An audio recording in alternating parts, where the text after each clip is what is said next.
Joe Jordan, the morning show on the alternative station, City 102.5. It's 8:49 now, and it is time now for your weekly gaming report. That's brought to you by the Video Game and Music Exchange and Comic Town. Remember, Comic Town is your source for comic books and more. Chuck from Gaming Nexus on the line. How you doing, Chuck? Not too bad. Yourself? Pretty good, man. What have you got for us this week? This week's a pretty good week.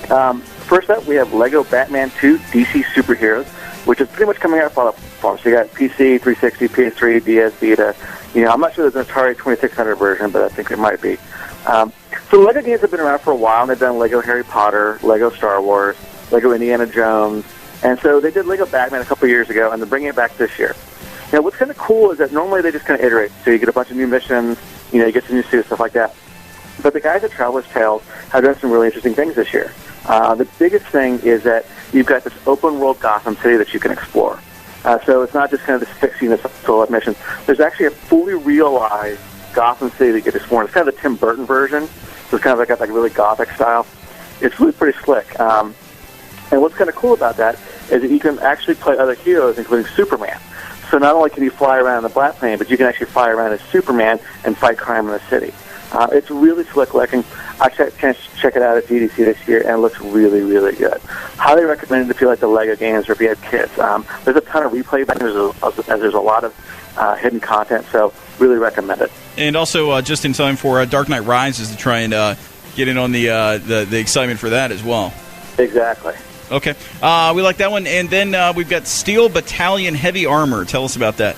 Yeah, that's coming out for the Xbox 360. Now, back in the original Xbox days, Capcom released Steel Battalion, which was this hardcore giant robot mech simulator. Now, it was so hardcore it actually shipped with its own controller. So this thing was a monster. It had 40 buttons, 2 control sticks, a set of pedals, sold for $200. And you know what, Joe? This thing sold out like hotcakes. That's crazy. Yeah, it's nuts. It's actually, you can still find them on eBay for like super expensive. So this week, Capcom is releasing Steel Battalion Heavy Armor, which instead of having that cool physical controller, uses a Kinect sensor, which means you use your body to control the game. So if you want to look at the periscope, you got to kind of stand up and look around, and it kind of mimics that. The problem with it is the fact that the game requires you to have kind of the right lighting, the right spacing. You don't have a chair that's exactly in the right spot. And even with all that kind of in a perfect situation, the controls really don't work that well. The early reviews have absolutely trashed this game, which is disappointing because I'm always a giant fan of giant robot games.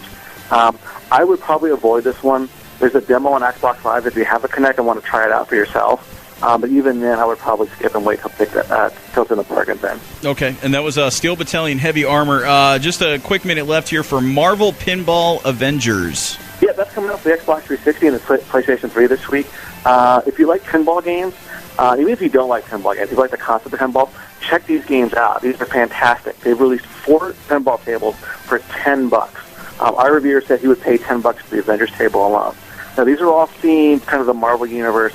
There's one about the Avengers movie, obviously. And what's cool about that one is the different balls actually are different characters. So the Iron Man ball will have different points and different tributes in like the Hulk ball and things like that.